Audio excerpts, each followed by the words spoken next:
सर्वांचं turning points online education प्लॅटफॉर्मवर मनापासून पुन्हा एकदा स्वागत आहे.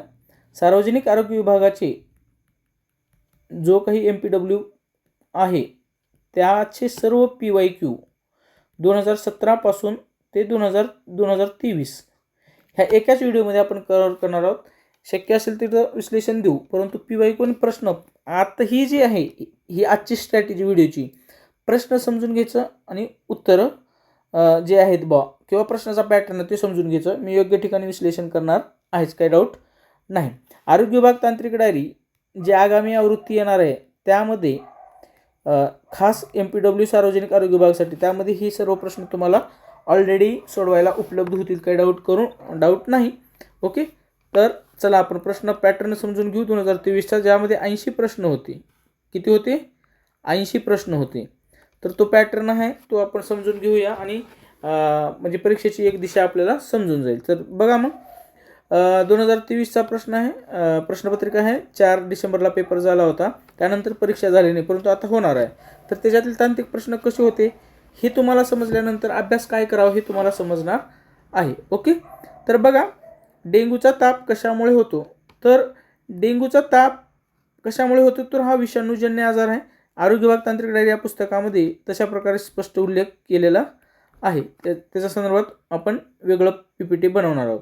तर जीवाणूजन्य, बुरशीजन्य, परजीवी अशा प्रकारचे प्रश्न तुम्हाला ना चार्ट तयार करून आरोग्य विभाग तांत्रिक डायरीत दिलेला आहे, ते तुम्हाला वाचायचे आहे.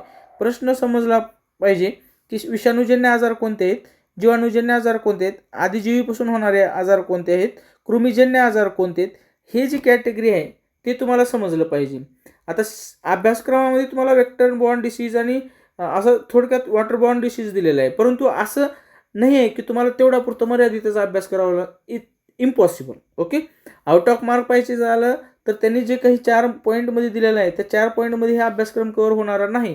आणि तसं प्रश्न पण त्यांनी विचारलेले आहे, परंतु डिसीजच्या निगडीत त्यांनी प्रश्न विचारलेला आहे, परंतु आपल्याला त्या अनुषंगानं मर्यादित विचार न करता आउट ऑफ मार्क घेण्यासाठी चांगल्या पद्धतीनं विचार करावा लागेल. ओके, पुढचा प्रश्न आहे 2 नंबरचा प्रश्न आहे, कीटकनाशकांची फवारणी, स्पेस ॲप्लिकेशन आणि वैयक्तिक संरक्षण यासारखे रोग प्रसारक प्रौढ डासांच्या विरोधी उपाय अँटी अडल्ट वेक्टर मेजर्स खालीलपैकी कोणत्या रोगावर नियंत्रण ठेवण्यासाठी वापरले जातात? आता वेक्टर बॉर्न डिसीज त्याचं म्हणजे आणि कंट्रोल, आता हा प्रश्न कशावर झाला? कंट्रोलवर झाला. ओके, म्हणजे हे जे आहेत फवारणी करणं, एक लक्षात घ्या, मलेरिया आता हे जूनमध्ये मलेरिया प्रतिबंधक, मेमध्ये वगैरे जे उपाय केलं ते मलेरियाचा कंट्रोल करण्यासाठी. ओके, तर अँटी अडल्ट वेक्टर मेजर्स जी आहे ही स्ट्रॅटेजी आहे, ते मलेरिया आजार जे आहे ते कंट्रोल करण्यासाठी केलं जातं. आता कुष्ठरोग, क्षयरोग आणि कोविड-19 ह्या तिन्हीवरही यापूर्वीच्या परीक्षेत प्रश्न आलेले आहेत. आय थिंक याच्यात पण तुम्हाला मिळून जातील. कुष्ठरोग, ओके, ज्याला लेप्रेसी म्हणतात, त्याला हॅन्सेन डिसीज असेही म्हणतात, हे तुम्हाला लक्षात ठेवायचे आहे. हॅन्सेन डिसीज असेही म्हटलं जातात. आणि क्षयरोगामध्ये सर्वाधिक जास्त प्रश्न आलेले त्याची लस जी BCG लस आहे. ओके, BCG लस कशावर वापरली जाते? क्षयरोगावर. कोविड-19 तुम्हाला माहिती आहे 2 वर्ष आपला जो आहे तो याच्यामध्येच गेलेला आहे. 2021चा पेपर कोविडच्या काळातच झाला आणि MPW ते विद्यार्थी झाले. खूप वेगवेगळ्या ठिकाणी परीक्षा आलेली होती. हे देखील एक इतिहासच ठरलेला. त्या विद्यार्थ्यांना जे सिलेक्शन झाले त्यांना विचारलं त्यांनी कशा प्रकारचे स्ट्रगल केले होते. ओके, कोविड-19 हा विषाणूजन्य आजार आहे, हे पण तुम्हाला लक्षात ठेवायचं आहे. ओके, पुढे खालीलपैकी कोणता रोग हा टाईप बार TCV लसीद्वारे नियंत्रित केला जातो?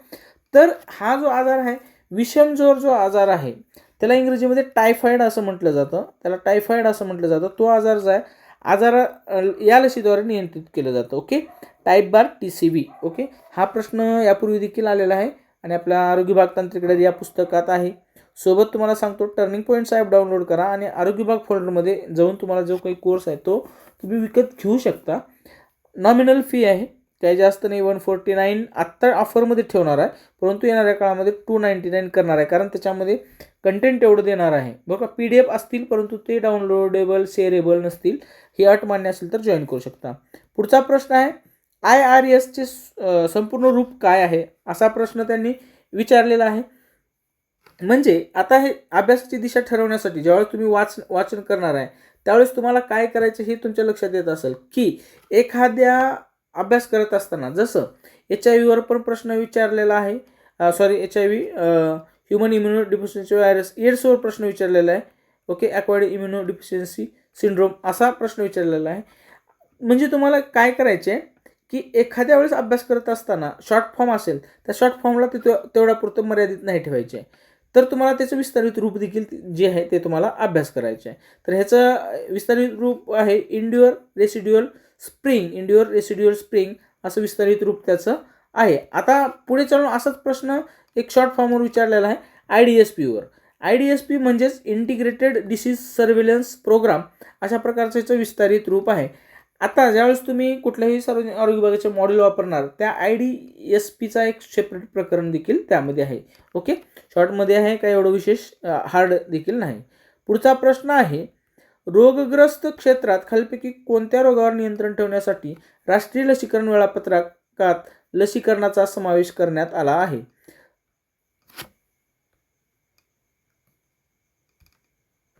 तर याचं उत्तर जे आहे जपानी मस्तिष्कशोध. ओके, याचा आज समावेश जे आहे ते राष्ट्रीय लसीकरण वेळापत्रकात केलेला आहे. त्यानंतर पुढचा प्रश्न आपला बघा, काला आजारापासून बचाव करण्यासाठी खालीलपैकी कोणती खबरदारी घ्यावी. तर त्यासाठी खबरदारी जी घ्यायची आहे, काला आजार ही वालुमक्षिकापासून होत असते आणि वालुकामक्षिकेचं नियंत्रण करणं म्हणजेच काला आजारापासून आपलं काय होणार आहे, संरक्षण होणार आहे. ओके, म्हणजे आतापर्यंत तुम्ही पाहिलेलं आहे एक फुल फॉर्मच्या स्वरूपात प्रश्न आलेला आहे, काला आजारावर आलेला आहे, मलेरियावर आलेला आहे, डेंग्यूवर प्रश्न आलेला आहे. ओके, मी प्रॉपर अनालिसिस पण केलेलं आहे, हे तुम्हाला देखील त्या व्हिडिओमध्ये तुम्हाला प्रॉपरली मिळून जाईल, काही डाऊट नाही, ते सर्व तुम्हाला उपलब्ध होऊन जातील. पुढे एक रुग्ण अखंडित अतिउष्णतेच्या तापाची तक्रार घेऊन आपत्कालीन विभागात आला. आपत्कालीन विभागातील डॉक्टरांनी NS1 प्रतिजन अँटीजन चाचणी करण्याचे सुचवले. चाचणीचा अहवाल सकारात्मक पॉझिटिव्ह आला तर त्या रोगाचे निदान काय असेल.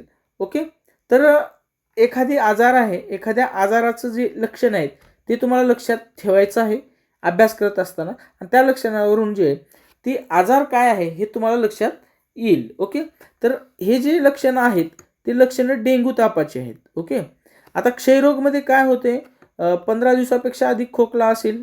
ओके, TB तुम्हाला माहिती आहे, आपण TB म्हणजे भरपूर TBमुळे देखील मृत्यू पावतात. ओके, TB त्यानंतर वजन कमी होणं.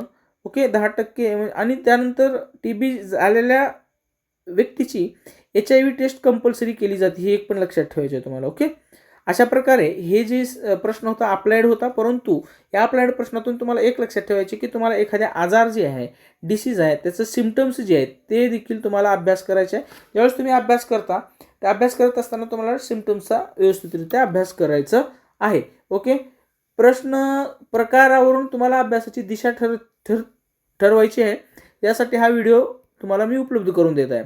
ओके, पुढे डासांच्या आळ्यांच्या पैदाशीवर नियंत्रण ठेवण्यासाठी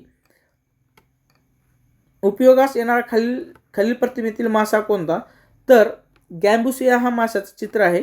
ओके, म्हणजे तुम्हाला आता बघा एखादी डास आहे, असं 2 वेळेस प्रश्न वाटतो, ती डास काय आहे, मासा काय आहे हे देखील तुम्हाला चित्रावरून ओळखायचं आहे. जनरली असा प्रश्न चुकत नाही, कारण असा प्रश्नच असा आहे की गॅम्बुसिया वाचन आलेला आहे, कारण ह्याचाच वापर जो आहे तो डासाच्या आळ्याच्या पैदाशीवर नियंत्रण करण्यासाठी आपण ह्या माशाचा वापर करतो, असं पुस्तकात वाचण्यात तुम्हाला आलेलं आहे. ओके, तांदळाच्या पाण्यासदृश मल हे कशाचे विशिष्ट असे लक्षण आहे.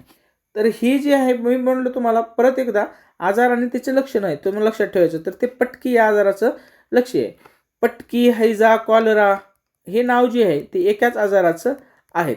ओके, पुढे आहे पाण्याची योग्य स्वच्छता राखून खालीलपैकी कोणत्या रोगाला प्रतिबंध होऊ शकतं. पाण्याची म्हणजे आता पाण्याची जर तुम्ही कंट्रोल केलं तर कोणत्या आजारापासून आपल्याला संरक्षण मिळतं. तर हेपॅटायटिस B and C या आजारापासून आपल्याला काय आहे, संरक्षण मिळतं. त्यानंतर पुढचा प्रश्न आहे आपला, लसी सोप लिम्फेडिया व्यवस्थापन सामान्यतः कशामध्ये सूचित केलेले आहे. तर त्याचं उत्तर आहे हत्तीरोग. ओके, हत्तीरोग या आजारामध्ये तसा उल्लेख केलेला आहे. त्यानंतर प्रश्न क्रमांक 13 आहे, कशापासून प्रतिबंध करण्यासाठी खबरदारी म्हणून मच्छरदाणी, कॉईल अप सारखे यांचा वापर केला जातो. तर म्हणजे कोणत्या आजारापासून तुम्हाला संरक्षण करायचं आहे, तर ते चिकनगुन्या आजारापासून. कारण बघा ह्या इथं काय करायचं आहे, तुम्ही आता पर्याय इड्स मच्छरचा संबंध येत नाही, धनुर्वात इथे देखील मच्छरमुळे होत नाही, कुष्ठरोग देखील होत नाही, लेप्रसी जे आहे ते देखील होत नाही. चिकनगुन्या हा आजार आहे जो डासामार्फत म्हणजे पसरतो, डास चावल्यामुळे होतं. त्यामुळं साहजिकच ऑप्शन पाहिल्यानंतर आपल्याला उत्तर काय आहे हे तुम्हाला समजलं पाहिजे. ओके, तर बघा मग आता पुढचा प्रश्न आहे, खालील प्रतिमेतील डास ओळखायचे आपल्याला. आता आपण तर कधी डास पाहिले नाही, परंतु चित्र म्हणजे अभ्यास करावा लागेल आपल्याला. नेमकं आपण मेंटरशिप प्रोग्राममध्ये मी ह्याच्याबद्दल उपाय म्हणून प्रत्येक डासाचं चित्र जे आहे गुगलवरून सर्च करून ते प्रॉपरली योग्य आहे का ते बघून मी ते मेंटरशिप प्रोग्राममध्ये देणार आहे. त्यासाठी तुम्ही टर्निंग पॉईंट्स ॲप डाउनलोड करा, तिथं तुम्हाला ते उपलब्ध होईल. ओके, तर आता ही कोणत्या म्हणजे मच्छर आहे बा, हे मच्छर कोणतं आहे, तर एडिस जे आहे ते एडिस आहे मच्छरचा आहे. मी देखील पाहिलं नव्हतं असा प्रश्न येतो हे माहीत होतं, परंतु डासावर डायरेक्ट असं आला हा एक म्हणजे हा एक टफ वाटला मला प्रश्न, किंवा आपण पाहत नाही ना त्या प्रश्नाला, त्यामुळे ते एक प्रश्न टफ वाटला मला. त्यानंतर पुढचा प्रश्न आहे, विषम ज्वराच्या उद्रेकादरम्यान प्रादुर्भाव नियंत्रित करण्याचा सर्वोत्तम उपाय खालीलपैकी कोणता आहे, तर क्लोरीनयुक्त पाण्याची तरतूद करणं हे एक जे आहे. टायफॉइड ओके, पाणी स्वच्छ पाहिजे, हे ते सगळ्या गोष्टी आल्या, त्यामुळे क्लोरीनयुक्त पाणी जे आहे ते व्यवस्थित असलं तर पाण्याची तरतूद केलं तर विषम ज्वराचा जो उद्रेक आहे तो नियंत्रित करता येऊ शकतं. त्यानंतरचा पुढचा प्रश्न आहे, खालीलपैकी कोणता रोग हेल्मिंथिक जलजन्य हेल्मिंथिक वॉटरबॉर्न डिसीज आहे, तर जियार्डियासिस हा आजार जो आहे तो हेल्मिंथिक वॉटरबॉर्न डिसीज आहे. त्यानंतर 17व्या क्रमांकाचा प्रश्न आहे, खालीलपैकी कशाने अन्ननलिकेला प्राथमिक संसर्ग होतो मात्र त्याचा विषाणू कधी कधी केंद्रीय चेतासंस्थेला जो आहे तो संक्रमित करू शकतो. एक लक्षात घ्या, प्रश्न काय विचारला हे शांतपणे बघायचे आहे. आता म्हणजे आता माझं जास्त वाचन आहे म्हणून असेल किंवा मी रिपीट तेच करतो त्यामुळं लक्षात येत असेल. एखादी आजार जो आहे, आता फक्त मी तुम्हाला सांगतो की अभ्यास करत असतो, एखादी आजार जो आहे तो आजाराचा इम्पॅक्ट कोणत्या बॉडी ऑर्गनवर होतो, बॉडी ऑर्गन कोणत्या बॉडी ऑर्गनला परिणाम त्याचा होत असतो हे देखील तुम्हाला परीक्षेच्या दृष्टीने लक्षात ठेवायचे आहे. जसं पोलिओ आहे, पोलिओचा जो इम्पॅक्ट आहे, पोलिओलाच पोलिओमायलिटिसिस असं म्हटलं जातं, पोलिओमायलिटिस असं म्हटलं जातं, आणि त्यालाच चेतासंस्थेला जो आहे तो इम्पॅक्ट करत असतं. जसं क्षयरोग फुफ्फुसावर इम्पॅक्ट करतं, हार्ट अटॅक हार्टला. ओके, तशा प्रकारे हे आहे. तर ह्याचं उत्तर अर्थातच पोलिओमायलिटिसिस आहे. पोलिओमायलिटिसिस म्हणजेच पोलिओ. ओके, त्यानंतर ORSवर म्हणजे मॅक्झिमम वेळेस प्रश्न आलेला आहे, आणि असं एक ही परीक्षा नाही की ज्यावेळेस ORSवर प्रश्न आलेला नाही. एक ORSचा कंटेंट काय आहे, त्यानंतर कशासाठी वापरलं जातं, ह्या 2-4 गोष्टी आहेत त्या म्हणजे दरवेळेसच्या ते तुम्हाला चार्टमध्ये मी दिलेलं आहे, आरोग्य विभाग तांत्रिक डायरी, त्यात तुम्ही वाचलं असेलच. ओके, तर तशा प्रकारे म्हणजे मी सांगायचा उद्देश काय, ORSवर तुम्हाला बारकाईनं अभ्यास करावा लागेल. आय थिंक मी जे काही दिलेलं आहे पुस्तकामध्ये त्याच्या व्यतिरिक्त तुम्हाला आणखीन काही मिळत असेल तर अवश्यपणे तुम्ही त्या पुस्तकामध्ये टिप स्वरूपात तुम्ही ते घेऊ शकता. तर आपण प्रश्न वाचूया. ORSचा वापर अतिसाराच्या आजारावर उपचार करण्यासाठी केला जातो, त्याने मुख्यतः कशाचा प्रतिबंध करण्यात मदत होते, तर निर्जलन जे आहे, डिहायड्रेशन जे आहे ते त्याचा प्रतिबंध करण्यासाठी ORS वापरलं जातं, ओरल. ओके, ठीक आहे, तुम्हाला हे डिस्क्रिप्शनमध्ये तुम्ही सांगा याचं लॉंग फॉर्म काय आहे. पुढे आहे, भारत सरकारने पल्स पोलिओ लसीकरण कार्यक्रम कोणत्या वर्षी सुरू केला. हा प्रश्न रिपीटेड असून खूप वेळेस प्रश्न आलेला आहे, आणि हा प्रश्न चुकल्यानंतर स्पर्धेच्या बाहेर तुम्ही पडता हे एक लक्षात घ्या. त्यामुळं 1995 साली जी आहे ती लसीकरण पल्स पोलिओ लसीकरण मोहीम सुरू करण्यात आलेली आहे. पोलिओच्या संदर्भात 2 प्रकारच्या लसी, एक तोंडावाटे देणारी ओके आणि एक इंजेक्शन वाटे देण्यात येते. ओके, तर भारतामध्ये सध्याच्या घडीला जे आहे ते तोंडावाटे लस दिली जाते, आणि दो बूंद जिंदगी के हा स्लोगन जो आहे तो नेहमी वापरला जातो पोलिओसाठी. आणि ह्या पोलिओच्या आजारामुळं, आणि पोलिओ आजार भारतातून म्हणजे काय झालेलं आहे, इरॅडिकेशन झालं, त्याचं निर्मूलन झालेलं आहे, एक लक्षात घ्या. म्हणजे पोलिओचा रुग्ण आपल्या भारतात सापडलेला नाही. ओके, आणखीन पोलिओबद्दल सांगायचं झालं तर पोलिओ हा विषाणूजन्य आजार आहे. ओके, पोलिओ हा विषाणूजन्य आजार आहे. तर पुढचा प्रश्न पाहू, गोलकृमीची लागण राऊंड वॉर्म इन्फेक्शन मुख्यतः कशाद्वारे संक्रमित होतो, तर हे जे आहे दूषित पाणी म्हणजे जे खराब पाणी आहे, गढूळ पाणी आहे त्याद्वारे गोलकृमीची जी लागण आहे ती संक्रमित होत असते. त्यानंतर 21 नंबरचा प्रश्न आहे, लिम्फॅटिक फायलेरियाचा म्हणजे लसिका हत्ती रोग उपचारातील ट्रिपल ड्रग थेरपी खालीलपैकी कोणत्या औषधाचा समावेश केला जात नाही? त्याच्यामध्ये कोणतं औषध वापरलं जात नाही? तर डॅप्सन हे औषध वापरलं जात नाही. आता इथं तुम्ही एक लक्षात घ्या, ज्यावेळेस तुम्ही अभ्यास करताय, नुसतं प्रश्न वाचताय, म्हणजे विद्यार्थी ॲज अ विद्यार्थी म्हणून तुम्ही ज्यावेळेस अभ्यास करता त्यावेळेस प्रश्न वाचून झाल्यानंतर पुढे जायचं नाही आहे. ओके. आता ह्याच्यात तुम्हाला ह्या प्रश्नामधून एक गोष्ट लक्षात घेते, ट्रिपल ड्रग म्हणजे कोणते औषध आहेत? सरळ सरळ लक्षात घ्यायचे आपल्याला. DEC, ओके, आयवरमेक्टिन ह्या प्रश्नातच तुमचा अभ्यास होऊन जाणार आहे. त्यानंतर अल्बेंडाझोल हे 3 म्हणजे जे आहेत ते तिन्ही पण काय आहेत? ट्रिपल ड्रग आहेत. ओके. आणि डॅप्सॉनचा जो समावेश आहे त्यामध्ये होत नाही. समजत असेल? हा व्हिडिओ आपल्याला 1 तास होईल, 2 तास होईल, 1.5 तास होईल, काय माहीत नाही, परंतु आपल्याला ह्याच्यामध्ये तुम्हाला पूर्ण अभ्यास कसा आहे तांत्रिकचा तो सगळं कव्हर करून घ्यायचा. आता 21वा प्रश्न आहे, त्यामुळे काय बोर होऊ नका. त्यानंतर पुढे बघा, खालीलपैकी कोणत्या रोगाच्या संदर्भात रुग्णांच्या रक्तबिंबिका प्लेटलेट गणनेवर वारंवार लक्ष ठेवण्याची गरज असते? तर ते डेंग्यू या आजारामध्ये अशा प्रकारे लक्ष ठेवावं लागतं. मलेरियाच्या तापामध्ये खालीलपैकी कोणते नैदानिक प्रकटन दिसून येत नाही? मलेरियाच्या काय दिसून येत नाही म्हणजे प्रकटन, आजार जर होत असेल तर काय दिसून येत नाही? लक्षणं जे आहेत ते तुम्हाला लक्षात ठेवायचे. घाम येण्याची अवस्था असते, थंड अवस्था असते, गरम अवस्था असते, परंतु लसिका जी अवस्था आहे ते मलेरियाच्या आजारामध्ये ते दिसून येत नाही.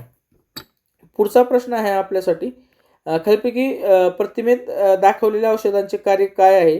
तर टेनिफर, डिस्पोजर, फिनोट, लिम्फोड हे प्रश्न किंवा माझ्या तर कधी असा प्रश्न आला नव्हता. हा एक अवघड प्रकारचा प्रश्न आपण समजूया, परंतु ह्याच्यात तुम्हाला कशावरून काही समजत असेल तर तुम्ही ते इलिमिनेशन वापरू शकता, परंतु माझ्या वाचण्यात आलं नव्हतं हे प्रामाणिकपणे मी सांगतो. किंवा अशा प्रकारचा प्रश्न हा अवघडच प्रश्न आपण गृहीत धरूया. ओके. परंतु हे जे औषध आहे ते कशासाठी वापरले जातात? तर ते विषाणूरोधी यासाठी वापरलं जातात. पुढे खालीलपैकी कोणत्या रोगाचा राष्ट्रीय कीटकजन्य रोग नियंत्रण कार्यक्रम national vector borne disease control programme NVBDC यामध्ये करण्यात आलेला नाही? तर हा जो आहे कार्यक्रम तो देखील महत्त्वाचा आहे. जसं NRHM, okay, NRHM national rural health mission आणि NUHM national urban health mission हे दोन्ही जशा प्रकारे महत्त्वाचे आहेत, तसंच NVBDCP आणि मिशन इंद्रधनुष यांचा अभ्यास तुम्हाला चांगल्या पद्धतीनं करायचा आहे येणाऱ्या काळामध्ये. ओके. जे आरोग्य विभाग तांत्रिक डायरीमध्ये दिलं आहे किंवा मेंटरशिप प्रोग्राममध्ये PYQमध्ये ते दिलेलं आहे. तर मग ह्याच्यामध्ये कोणता आजार नाही? तर स्वाईन फ्लूचा समावेश केलेला नाही, हत्तीरोगचा केलेला आहे, काळा आजार केलेला आहे, मलेरियाचा देखील ऑलरेडी आहे. अशा प्रकारे 6 त्याच्यामध्ये ऑलरेडी आहेत जे तुम्हाला अभ्यास करायचा आहे. कशाचा प्रादुर्भाव रोखण्यासाठी मलमूत्राचे योग्य प्रकारे निस्सारण करणे आवश्यक आहे? म्हणजे जर आपण जी लघवी वगैरे करतो त्या म्हणजे सार्वजनिक ठिकाणी त्याचं एक कंट्रोल झालं पाहिजे. तर त्याच्यामुळं काय होत असतं, ह्याचं कंट्रोल केल्यानंतर विषमज्वर आहे, टायफॉईड जो आहे तो टायफॉईड आपल्याला होणार नाही किंवा समाजात त्याचा प्रसार होणार नाही. तर ही गोष्ट या प्रश्नातून आपल्याला ह्याचं उत्तर मिळतं. आता हे चित्र दिलेलं नाही कशा संदर्भात आहे, ही कोणता आजार आहे? तर हे अर्थात लक्षण कशाचं आहे आजाराचं? डोळा पिवळा होतो. तर तो तुम्हाला माहिती आहे, आपण जनरली आपण गावात वगैरे खेडेगावात राहतो, कावीळ झाल्यानंतर पिवळा कावीळ झालेला आहे, पांढरा कावीळ झालेला असं म्हणतो. तर हेपॅटायटिस ए कावीळचं लक्षणं हे यातून तसं दिसतं. अशाच प्रकारे इमेजेस अजून की एक तुम्हाला दिसेल. प्रश्न क्रमांक 28 आहे, आतड्यातील संसर्गामुळे गंभीर अतिसाराची लागण होते आणि मलामध्ये रक्त आणि श्लेष्मा असतात, अशा रोगाला काय म्हटले जाते? तर आमांश जे आहे त्या आमांश म्हटलं जातं त्याला. पुन्हा एकदा लक्षात घ्या, आतड्यातील संसर्गामुळे गंभीर अतिसाराची लागण होते आणि मलामध्ये रक्त आणि श्लेष्मा असतात, अशा रोगाला काय म्हटले जातं? तर आमांश असं म्हटलं जातं. पुढचा प्रश्न आहे, जिऑर्डियासिस हा कशा प्रकारचा आजार आहे असा आपला प्रश्न आहे. हा जो आजार आहे वॉटरबॉर्न डिसीज आहे, जलजन्य आजार आहे. ओके. त्यानंतर आपला पुढचा प्रश्न आहे, विषमज्वराचे निदान करण्यासाठी खालीलपैकी कोणत्या चाचण्या घेतल्या जातात? तर विडाल चाचणी जी आहे ती ह्याच्यासाठी केली जाते, काय विषमज्वर टायफॉईड आहे का नाही हे तपासण्यासाठी. ओके. पुढचा प्रश्न आहे, डेंग्यू तापामध्ये रक्तस्राव होऊ शकतो, त्यासाठी प्रामुख्याने काय कारणीभूत आहे? ओके. कमी रक्तबिंबिका प्लेटलेट गणन हे जे आहे हे कारण जे आहे ते डेंग्यू तापामध्ये रक्तस्राव होण्यासाठी कारणीभूत आहे. आणि ज्यावेळेस एखाद्या वेळेस आपण जनरली डिस्कशन करतो प्लेटलेस कमी झाले हे ते डेंग्यूच्या आजारामध्ये, तर ते काउंट केलंच जातं. ओके. पुढे खालीलपैकी कोणत्या रोगाशी निगडीत गुंतागुंतीचे व्यवस्थापन करण्यासाठी व्हेंटिलेटरी व्यवस्थापन, वेदना निवारक, शारीरिक उपचार, हालचाल सहाय्यक, मोबिलिटी एड्सचा वापर केला जातो. म्हणजे म्हणजे कोणत्या रोगाच्या गुंतागुंती व्यवस्थापन करताना. ओके. पोलिओ हा आजार असा आहे की त्याच्यामध्ये अशा प्रकारचे ते लक्षणं दिसून येतात. टायफॉइडमध्ये असं काय नाही. बघा म्हणजे पोलिओ आजार हातवाकडे होतात वगैरे पोलिओ. ओके. पोलिओ जर आजार झाला तर त्यामुळे पोलिओ ह्याच्यामध्ये हे लक्षण आहेत किंवा असं समजून घ्या की हे सिम्पटम्स आहेत जर आजार झाला तर. DDT कीटकनाशकाचा वापर कशाच्या नियंत्रणासाठी केला जातो, तर ते लेशमॅनियासिस या आजाराच्या नियंत्रणासाठी केला जातो. पुढे आहे वार्षिक परजीवी प्रादुर्भाव API. ओके. मलेरियाचा जो टॉपिक आहे आरोग्य विभाग तांत्रिक डायरी दिले त्यामध्ये आपण नवीन आवृत्तीमध्ये एकदम चांगल्या पद्धतीने त्याच्यामध्ये कव्हर केलेला आहे. कारण मलेरियावर खूप प्रश्न आहेत आणि येत आहेत, त्याच्यामुळे त्याचं आपण मॉडिफिकेशन किंवा त्याचा अपग्रेड भरपूर चांगलं केलेलं आहे. तर वार्षिक परजीवी प्रादुर्भाव API खालीलपैकी कोणत्या रोगाचा प्रादुर्भाव मोजण्यासाठी केला जातो असा हा प्रश्न आहे. पित्तज्वर नाही, प्लेग नाही, आंत्रज्वर नाही, तर त्याचं उत्तर आहे मलेरिया. सॉरी खाली आहे ते. ओके. मलेरिया आजारामध्ये ते APIचा वापर केला जातो. खालीलपैकी कोणते औषध पटकीचे रोग प्रतिबंधक म्हणून केला जातो, तर टेट्रासायक्लिन जे आहे त्याचा वापर केला जातो. एक काम करा, ज्यावेळेस तुम्ही अभ्यास करता त्यावेळेस एक चार्ट बनवा आणि येता जाता जे आहे MPW मध्ये हे कोणतं औषध कशासाठी वापरलं जातं ह्याचं एक चार्ट बनवून घ्या तुम्ही, आणि त्याचा जो आहे तो अभ्यास येता जाता तुम्ही वाचन करत राहा. म्हणजे तुम्हाला हे जे अवघड काही प्रश्न आहेत ते चुकणार नाहीत. ओके. हे बघा, घोकमपट्टी करा, काय अडचण नाही. बघा काही ठिकाणी घोकमपट्टी करणं देखील फायद्याचं असतं. जर आपल्याला नोकरी लागत असेल तरी ती गोष्ट जी आहे अत्यंत महत्त्वाची असते. त्यानंतर पुढचा प्रश्न आहे, लसिका फायलेरियाचे लिम्फॅटिक फायलेरियासिस संक्रमण मुख्यतः कशाने होत असते, तर ह्याचं जे आहे संक्रमण ही एक प्रकारे हत्ती रोगाशी निगडीत आहे. तर ती संक्रमित डासाच्या चावण्यामुळे ह्याचं जे आहे ते संक्रमण होतं, हे एक लक्षात ठेवा तुम्ही. त्यानंतर आता पुढचा प्रश्न आपला आहे 37 क्रमांकाचा, क्लोरोक्विनचा वापर सामान्यतः कशाच्या उपचारामध्ये केला जातो. क्लोरोक्विन हा जो औषध आहे तो मलेरियाचं कंट्रोल करण्यासाठी जे आहे ते वापरलं जातं. खालीलपैकी कोणता आजार आंत्रज्वर एंटेरिक फिवर म्हणून ओळखला जातो, तर विषमज्वर जो आजार आहे तो आंत्रज्वर एंटेरिक फिवर म्हणून ओळखला जातो. पुढे आहे कोणता परजीवी हा मलेरियाचा कारक जीव आहे. प्लाझ्मोडियम हे जे आहे ते मलेरियाचं कारक जीव आहे, म्हणजेच या प्लाझ्मोडियममुळे मलेरिया होत असतं. पुढे आहे AFP ॲक्यूट फ्लॅक्सीड पॅरालिसिसच्या रुग्णांचे निर्धारण होणे हे खालीलपैकी कोणत्या रोगाचे निदान करण्यासाठी सुवर्ण मानक ठरते, तर ते पोलिओमायलिटिस अर्थात पोलिओ या आजाराचं झालं आहे. AFP रुग्णाचं निर्धारण जिथं होतं तिथं समजून घ्यायचं की पोलिओचं तो रुग्ण आहे. ओके. AFP रिपीटेड प्रश्न आहे. प्लेगचा कारक जीव कोणता आहे, म्हणजे प्लेग कोणत्या घटकामुळे होतं असा हा प्रश्न विचारलेला आहे. तर एर्सेनिया पेस्टिस यामुळे जे आहे ते प्लेग जो आहे तो होत असतो. त्यानंतर 42 क्रमांकाचा प्रश्न आहे, खालीलपैकी कशामुळे लसिका फायलेरिया लिम्फॅटिक फायलेरियासिस होतो. म्हणजे बघा मी म्हणलं विषाणूजन्य, कृमीजन्य, परजीवीपासून होणारे, जीवाणूपासून होणारे असे सगळे आजार तुम्हाला लक्षात ठेवायचे. आपण आरोग्य विभाग तांत्रिक डायरीमध्ये प्रत्येक ठिकाणी अशा प्रकारे चार्ट करून दिलेला आहे, मुद्दामच ते तुमच्या लक्षात राहावं म्हणून, व्हिज्युअल व्हावं म्हणून. तर फायलेरिया जो आजार आहे तो परजीवीमुळे होत असतो. ओके. पुढे जपानी मस्तिष्क शोथ जपानी इन्सेफॅलिटिस कोणत्या प्रकारच्या डासांच्या चावण्यामुळे होतो, तर तो जो आजार आहे तो क्युलेक्स जो डास आहे तो चावल्यामुळे हा आजार जो आहे जपानीज मस्तिष्क शोथ हा रुग्णांना होत असतो. त्यानंतर आपला पुढचा प्रश्न आहे, अधूनमधून ताप येणे हे कशाचे विशिष्ट लक्षण आहे, तर हे मलेरियाचं अधूनमधून ताप येणे हे लक्षण आहे. खालीलपैकी कशाचा उपयोग प्रामुख्याने डेंग्यूच्या तापाच्या व्यवस्थापनासाठी केलं जातं. डेंग्यू आजारावर किती प्रश्न आहेत हे तुम्ही पाहिलं आहे. म्हणजे बघा रीड लेस बट रिवाइज मोड जर तत्व वापरलं तर तुमचा अभ्यास जो आहे तो चांगला होत असतो. तर बघा खालीलपैकी कशाचा उपयोग प्रामुख्याने डेंग्यूच्या तापाच्या व्यवस्थापनासाठी केला जात नाही, असा हा प्रश्न आहे किंवा नाही हे सगळं बघायचं आहे. तर ॲस्पिरिन आणि क्लथन रोधके ह्याचा जो उपाय आहे, व्यवस्थापन जे आहे किंवा उपयोग जे आहे तो डेंग्यूच्या तापाच्या व्यवस्थापनासाठी केला जात नाही. परंतु जे इतर 3 ऑप्शन आहेत, द्रव आणि इलेक्ट्रोलाइट उपचार पद्धती, जोर रोधके आणि स्पंजन आणि तीव्र तापाच्या अवस्थेत अंथरुणावर विश्रांती घेणे, ह्या सर्व तिघांचा जो समावेश आहे तो डेंग्यू तापाच्या व्यवस्थापनासाठी ऑलरेडी केला जातो. पुढे आहे स्टूल कल्चरद्वारे खालीलपैकी कोणत्या रोगाचे निदान केले जाऊ शकते. स्टूल कल्चर कोणत्या रोगाचे निदान केले जात असते असा प्रश्न आहे, तर ते आहे पटकी. पुढे योग्य पाणी पुरवठा, मलमूत्र निस्सारण आणि अन्न स्वच्छतेने खालीलपैकी कोणत्या रोगाचा प्रसार रोखला जाऊ शकतो. योग्य पाणी पुरवठा, अतिसार, ठीक आहे, सॉरी, आता याच्यात पटकी जो आहे, पटकी ह्याचा कॉलर आहे, याचा म्हणजे बंदोबस्त या उपाययोजनेतून केला जातो. पुढे आहे हिपॅटायटिस ए चे संक्रमण मुख्यतः कशाद्वारे होत असते असा प्रश्न विचारलेला आहे. दूषित अन्न आणि पाणी यामुळे हिपॅटायटिस ए चे संक्रमण मुख्यतः होत असतं.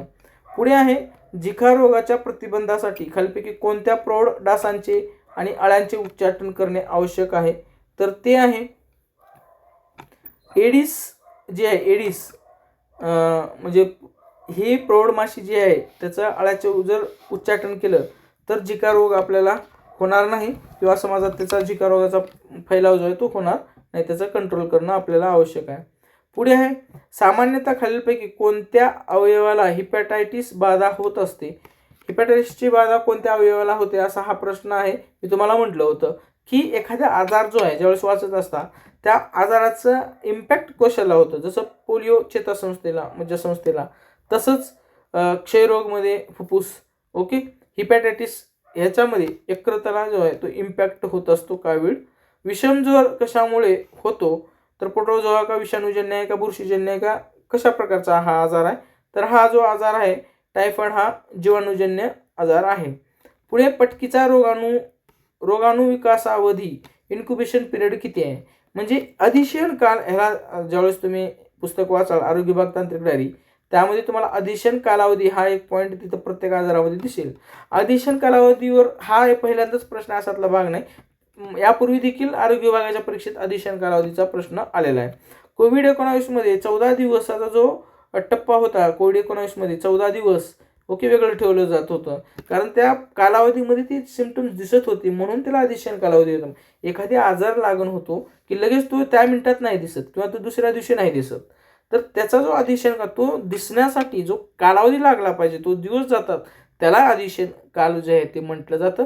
आणि म्हणूनच या पटकी रोगाणूचा इन्क्युबेशन पिरियड कालावधी किती आहे असा हा प्रश्न आपल्याला आहे, आणि त्याचं जे आहे ते काही तास ते 5 दिवस या दरम्यान आहे. कोविड-19 जसं 14 दिवस होतं त्या पद्धतीनं. पुढे आहे कोणत्या प्रोटोझोआमुळे अमिबीय आमांश ॲमेबिक डिसेंट्री होतं, तर ते कशामुळे होत असतं, तर एंटामोबा हिस्टोलिटिका यामुळे ते होत असतं. त्यानंतर 54 राष्ट्रीय कीटकजन्य रोग नियंत्रण कार्यक्रम म्हणजे कधी सुरू झाला असा प्रश्न आहे, तर ते 2002 साली सुरू झालेला आहे. पुढे कशाचा संसर्ग टाळण्यासाठी अन्न योग्य प्रकारे हाताळण्याची खबरदारी घेणे आवश्यक आहे, तर विषमज्वर जे आहे त्या प्रसार टाळण्यासाठी ती घेणं आवश्यक आहे. कशाचे निर्मूलन करून पीतज्वराच्या प्रसारावर नियंत्रण साध्य करता येऊ शकते, तर कशाचे निर्मूलन, तर बघा कशाचे निर्मूलन करून पीतज्वराच्या प्रसारावर नियंत्रण साध्य करता येऊ शकतं, म्हणजे हे 4 प्रश्न दिलेले आहे, म्हणजे मेजर्स कंट्रोल जे आहे उपाययोजना करण्यासाठी.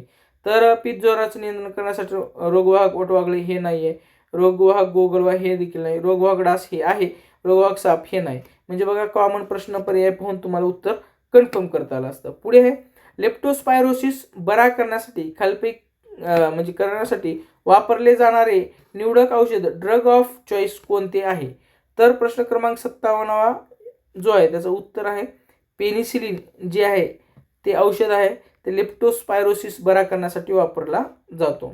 पुढे खालीलपैकी कोणता रोग वगळता इतर सर्व जलजन्य विषाणूजन्य रोग आहेत, म्हणजे कोणता एक आजार वगळता सर्व जलजन्य विषाणूजन्य आजार आहेत, तर ते पटकी हा आजार वगळता हिपॅटायटिस ए, हिपॅटायटिस ए, पोलिओ हे तिन्ही जलजन्य विषाणूजन्य रोग आहेत.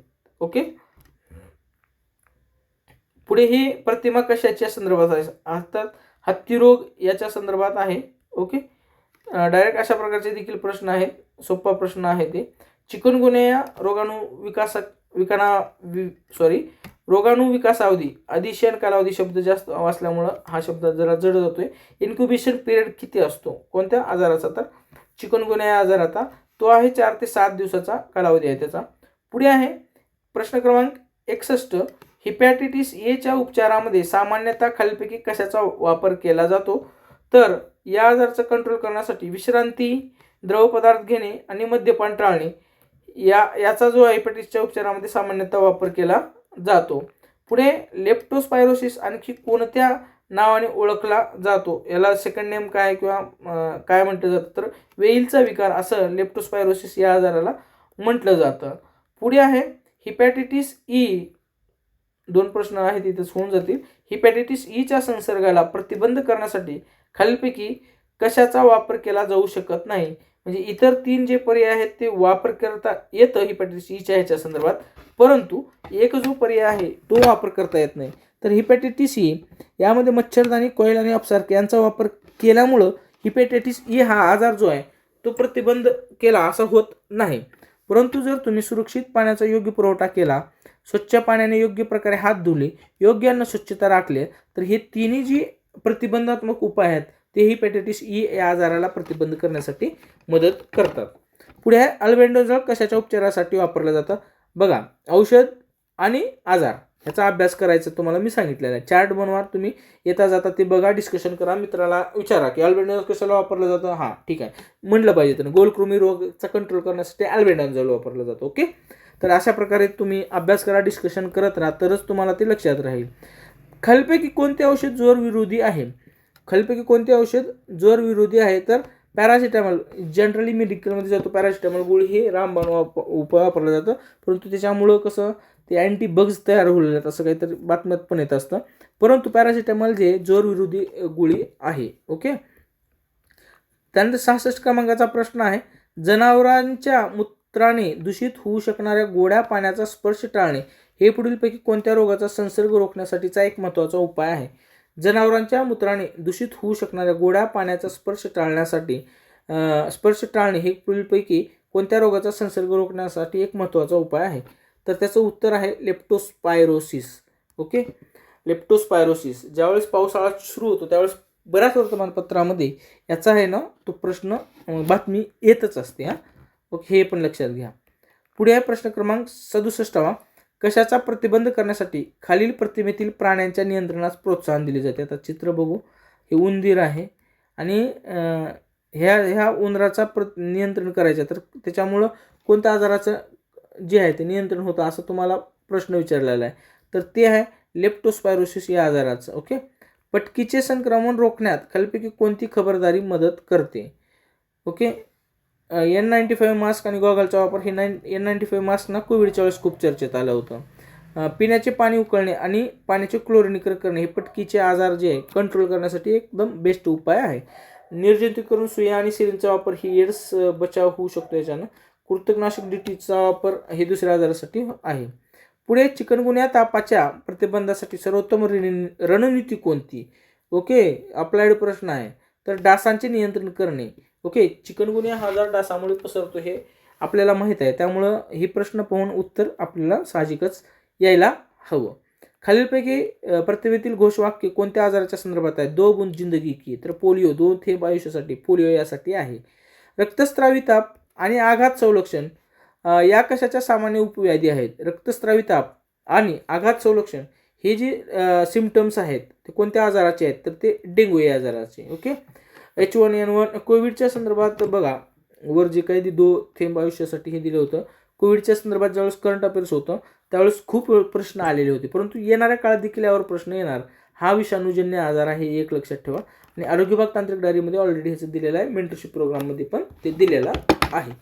त्यानंतरचा पुढचा प्रश्न आहे, खालीलपैकी कशाच्या संसर्गामध्ये HIV अर्थात विरोधी अँटीबॉडीज आढळून येतात? कशामध्ये आढळून येतात? तर हेपॅटायटिस ए मध्ये येतात. ओके. ते प्रश्न पाहूनच उत्तर येतेच ते. पुढे आहे हेपेटायटिस ए कशामुळे उद्भवतो, तर कोणत्या कारणामुळे उद्भवतो, तर RNA या विषाणूमुळे उद्भवतो. RNA जीवाणूमुळे नाही.